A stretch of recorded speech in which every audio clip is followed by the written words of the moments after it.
வணக்கம் கைஸ், வாங்க இன்ஸ்டன்ட் ரசம் எப்படி செய்யலான்னு பார்க்கலாம். நான் அந்த பொடி வாங்கினேன். அந்த பொடி கூட எல்லாருமே அவங்க ஆட் பண்ணியிருக்காங்க. இதில் நான் என்ன ஆட் பண்ணியிருக்கேன்னா, வெங்காயமும் பட்டை மிளகா மட்டும்தான் நான் ஆட் பண்ணியிருக்கேன். கொஞ்சோண்டு ஆயில் போட்டு அதை நல்லா வறுத்துட்டு அந்த பொடி நான் தண்ணியில் கரைச்சி வச்சுருக்கேன். கொஞ்சமாக புளி நான் ஆட் பண்ணியிருக்கேன். அதை போட்டு இப்போ நான் கொதிக்க வைக்கிறேன் பாருங்கள். அதை அப்படியே போட்டோன்னே நல்லா கொதியில் வருது பாருங்கள் சைட்லலாம். அதை அப்படியே கொதிச்சிட்டு வரட்டும். நான் ஏன் கருவேப்பிலை இதெல்லாம் நான் ஆட் பண்ணுறேன்னா, ஆல்ரெடி அந்த பேக்கேஜிங் உள்ளார இருக்குது. அதில் அவங்க full and fully Indian spices மட்டும்தான், அதில் நிறைய ஸ்பைசஸ் போட்டிருக்காங்க.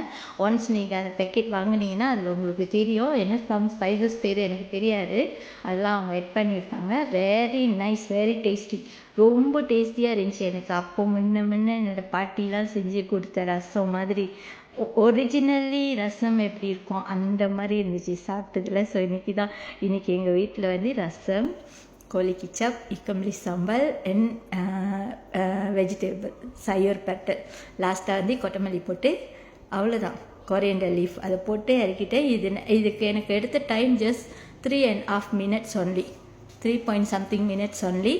ஸோ உங்களுக்கு வேணும்னா நீங்கள் ட்ரை பண்ணி பாருங்கள். வேணுன்றவங்க எனக்கு பேம் பண்ணுங்கள், நான் உங்களுக்கு அவங்களோட டீட்டெயில்ஸ் கொடுக்குறேன். நீங்களே டைரக்ட் ஆர்டர் கொடுத்துக்கிங்க. So nice, so tasty.